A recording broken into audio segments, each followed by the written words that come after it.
Welcome to the Deep Dive. Today, we're taking a plunge into the mind of, well, a truly towering intellectual figure, often celebrated as the poet of the East and also the thinker of Pakistan, Allama Muhammad Iqbal. You might know his name, perhaps from history books or maybe even from the national anthem of Pakistan.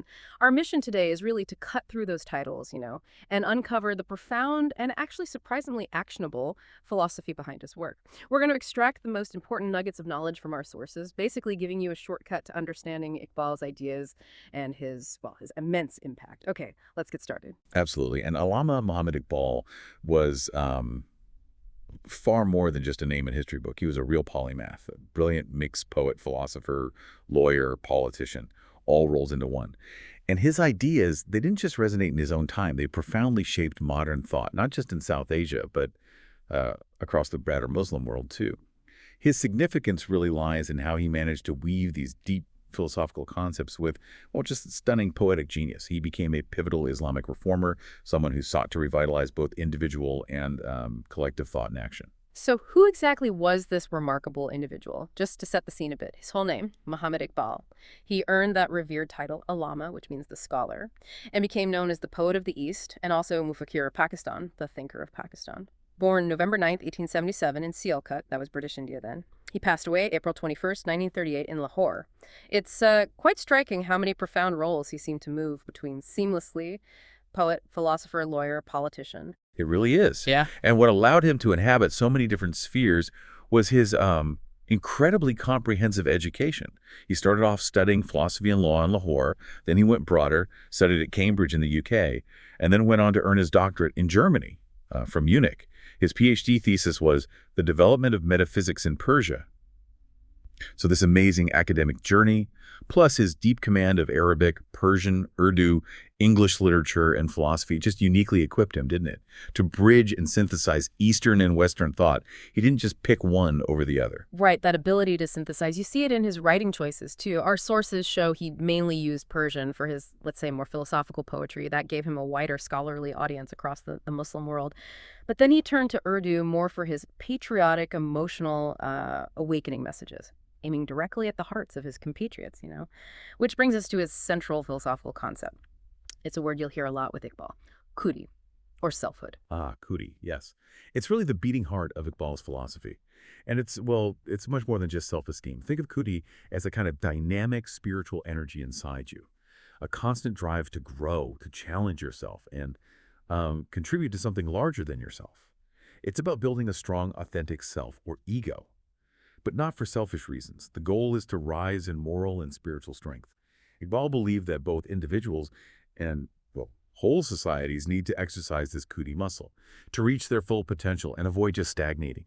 And this core idea, it connects directly to his bigger vision for the Muslim world. For instance, his push for pan-Islamism. That wasn't just a political call for unity, it was a deeper vision for renewed spiritual and cultural solidarity across diverse Muslim nations, all rooted in a shared khudi, a collective self-identity, if you will, to face modern challenges. He also called for a spiritual awakening, urging Muslims to reconnect with foundational Islamic values he felt were being neglected. Now, while he admired Western science, its advancements, he was a strong critic of what he saw as Western materialism and its moral decline. He saw that as corrosive to genuine khudi, so he emphasized reviving Islamic civilization through ijtihad, that's independent reasoning, which was quite radical, a move away from taqlid or blind imitation. It really makes you think, doesn't it? How did he manage to weave all these seemingly diverse threads, Eastern mysticism, Western philosophy, political thought, into one coherent tapestry? That's the brilliance, isn't it? The sheer, well, audacity of his intellectual ambition. And speaking of his work, he left behind an incredible literary legacy. Wrote extensively in both Persian and Urdu. Okay, so in Persian, his major philosophical works include Azrar-e-Khudi, that's Secrets of the Self, published back in 1915, and his grand epic, Javednama, the Book of Eternity from 1932, considered his magnum opus by many. Then on the Urdu side, key collections like Bangidra, Call of the Marching Bell from 1924, and Bali Jibril, Gabriel's Wing, 1935, also Zarbi Kalim, The Rod of Moses in 36, and Armagan-e-Hijaz, published just after he died in 38. So for anyone listening who wants to dive into his works, our sources suggest maybe starting with Bangidra for his Urdu poetry, and Azrar-e-Khudi for the Persian philosophical side. Good starting points. Now, from his profound philosophical and poetic side, we also have to talk about his pivotal political role. He's widely credited, isn't he, with proposing the actual idea of a separate Muslim state in British India, a concept that, well, eventually led to Pakistan. Yes, his political thought is undeniably a cornerstone of his legacy. It was really in his landmark 1930 Allahabad address. That's where he explicitly laid out this vision for an autonomous Muslim state in northwestern India. Now, he passed away in 1938, so that's 9 years before Pakistan was actually formed in 1947. But his philosophical and political ideas, they really formed the bedrock of its ideological foundation. There's no doubt about that. He also forged a really significant intellectual alliance with Muhammad Ali Jinnah, who later became Pakistan's founder. Iqbal consistently encouraged Jinnah to take the lead politically for the Muslims of British India. It's quite remarkable, isn't it? How a poet's and philosopher's abstract ideas can ignite and shape concrete political movements, fundamentally changing the map of a region. Exactly. And he didn't just theorize in, dense prose. He penned verses that really resonated deeply with the masses. Many are still recited today. Think about Lab Piati Hai Dua Ban Ke Tamana Mary, it's a cherished children's prayer. Or Tarana Imili, which most people know as Sari Jahan Si Acha, a powerful patriotic song, popular in both India and Pakistan, actually.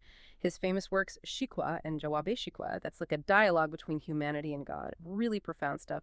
And of course, that line, Kuriko Kabulandi Itna. It just perfectly encapsulates his message of self-empowerment. He famously said, "Nations are born in the hearts of poets. They prosper and die in the hands of politicians." Quite a statement. And to really grasp the essence of his Kudi concept, here's that powerful couplet again. Kudi ko kar buland itna ke har tatir se pehle kuda bande se kut puche, bata teri raza kya hai? Which beautifully translates to something like, elevate yourself so high that before every destiny, God himself asks his servant, tell me, what is your will? Powerful. Those lines, yeah, they beautifully illustrate his emphasis on both individual and collective agency. His religious and spiritual influence, it really comes from his courageous reinterpretation of Islamic teachings from modern times. He was influenced by a fascinating range of figures. You've got the Sufi mystic Rumi, whose spiritual insights he clearly admired deeply, but also the German philosopher Nietzsche. He sort of reimagined Nietzsche's Superman concept through an Islamic lens. It's quite interesting. And even the literary genius Goethe. Iqbal's brilliance was weaving these diverse influences into his own unique synthesis. He strongly opposed taqlid, that's blind imitation. Instead, he championed ijtihad, independent reasoning. He saw it as a vital tool for Muslims to critically engage with their faith in a rapidly changing world. And his global impact, well, it's undeniable. He's revered not just in Pakistan, where he's the national poet, obviously, but also across India, Iran, and the wider Muslim world. His poems are translated into numerous languages, English, German, Arabic, Turkish, which shows his universal appeal. His legacy is kept alive through institutions like the Allama Iqbal Open University and Iqbal Day. Every November 9th in Pakistan, you find streets and statues with his name globally. Ultimately, his work still inspires generations, doesn't it? To believe in intellectual freedom, spiritual strength, and cultural pride. So what does this all mean for you listening in? We've explored Allama Muhammad Iqbal as, well, a profound thinker, a poetic genius, and a significant Islamic reformer. Now, some of his work can be complex, maybe a bit abstract, our sources acknowledge that, but his immense impact, that's undeniable. He deeply shaped Pakistan's ideological foundation, and his work is still widely studied in academic circles and Islamic institutions worldwide. Right. And maybe to leave you with a final thought to mull over. Iqbal's philosophy of Kudi, it isn't just about you improving yourself as an individual. It's a powerful call for collective self-discovery and empowerment, too. So consider this.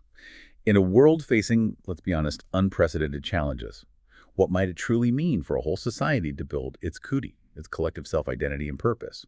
By learning wisely from both its rich past and the dynamic, sometimes confusing, global present. We hope this deep dive encourages you to, perhaps, continue exploring the ideas of this extraordinary thinker on your own.